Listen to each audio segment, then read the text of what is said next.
ont été autorisés à pénétrer sur ce chantier pharaonique. Des travaux hors normes, considérablement ralentis, vous allez le voir, par des mesures de sécurité très strictes. Regardez.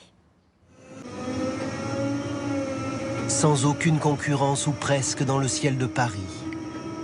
À 89 mètres de hauteur, la plus grande grue de France se penche depuis quelques semaines sur les blessures d'une patiente. Encore un état d'urgence. Pour entrer sur le chantier de Notre-Dame de Paris, il faut franchir une palissade, un portique de sécurité et surtout se plier à ce qu'on appelle le protocole plomb. Vous allez prendre donc, pour aller en zone contaminée, donc vous allez prendre des vêtements. Taille L. Et ça, c'est les sous-vêtements qui se jettent. D'accord. Il faut tout changer là. Exactement. Tout. C'est-à-dire même vos lunettes, il faudra les laver sous la douche. D'accord. Habillé de neuf, on traverse le sas dans lequel il faudra se doucher au retour. Et l'on pénètre, après 20 bonnes minutes, dans la zone contaminée par les poussières de plomb. Allez, on peut enfin travailler. Là, c'est tous les jours comme ça. C'est tous les jours comme ça.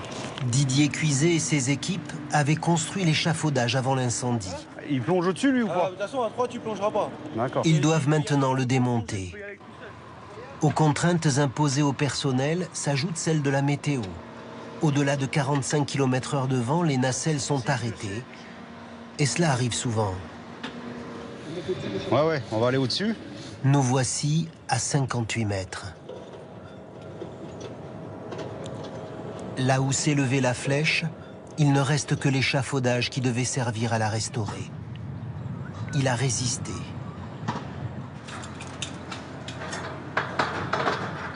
Au centre de la cathédrale, il n'y a plus qu'un gouffre béant.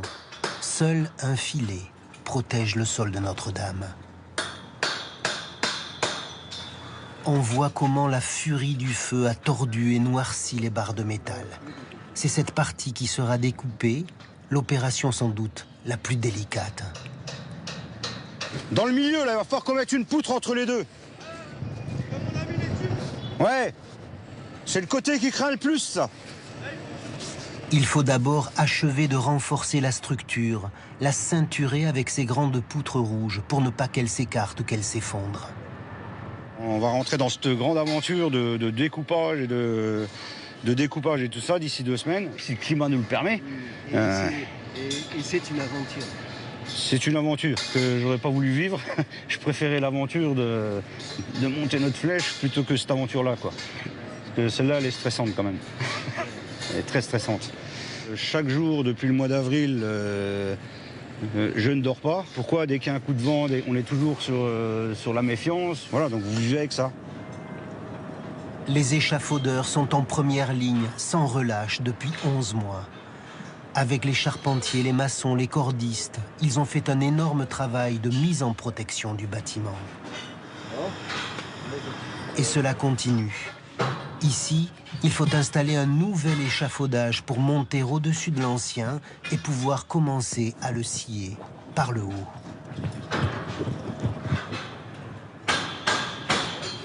En fait, c'est là qu'on voit bien la partie qui est à découper, c'est celle-là. C'est cette grappe-là. Cette grappe qui allait jusqu'à la base de la flèche, en fait, qui s'est couchée. Donc c'est ça qu'il faut qu'on coupe. Et après, tout le reste, il se déboîte. On voit très bien l'échafaudage et tout. Ce que je disais, on voit bien même de ce côté-là, les tubes, ils sont encore neufs. C'est une vision horrible. En fait, c'est là qu'on voit la cathédrale éventrée, quoi. À cet endroit, rien n'a bougé depuis le 16 avril au matin. Les restes de la charpente sont à la même place, en équilibre à côté des vitraux des roses sud et nord.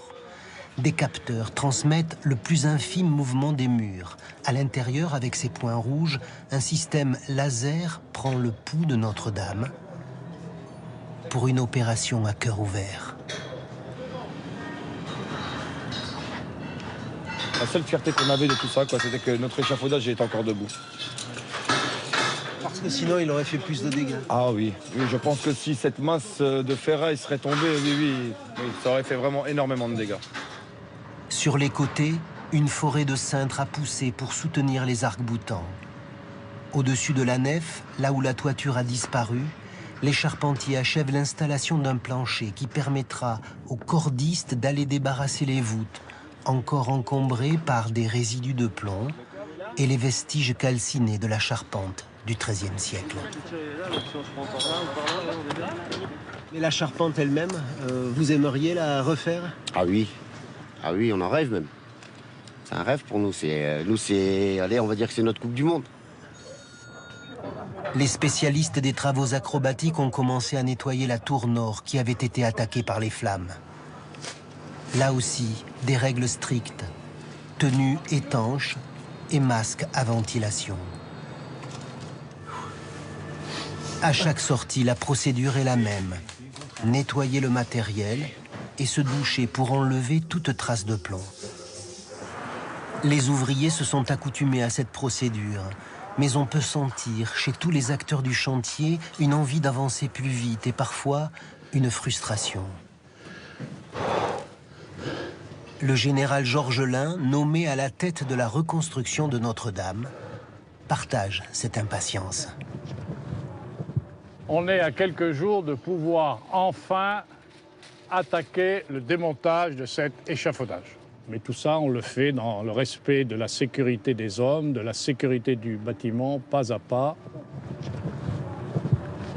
Et on appelle ça un slip. Dans les centres commandos, on appelle ça un slip. Avec le baudrier obligatoire dans la nacelle, puis sa tournée d'inspection, sans perdre de vue le calendrier fixé par le président de la République. Le compte à rebours est déclenché pour que nous soyons prêts pour avril 2024. Vous êtes toujours dans ce Oui, calendrier monsieur, d'avril nous sommes 2024. sur ce calendrier et nous mobilisons, et mon rôle, c'est de mobiliser tout le monde sur cet objectif. Alors, ça ne veut pas dire que tout sera terminé, bien sûr. Mais ce qu'il faut, c'est qu'en avril 24, la cathédrale soit rendue au culte. C'est un défi. Les travaux de sauvegarde prendront encore plusieurs mois. Et la reconstruction elle-même ne devrait pas pouvoir débuter avant 2021.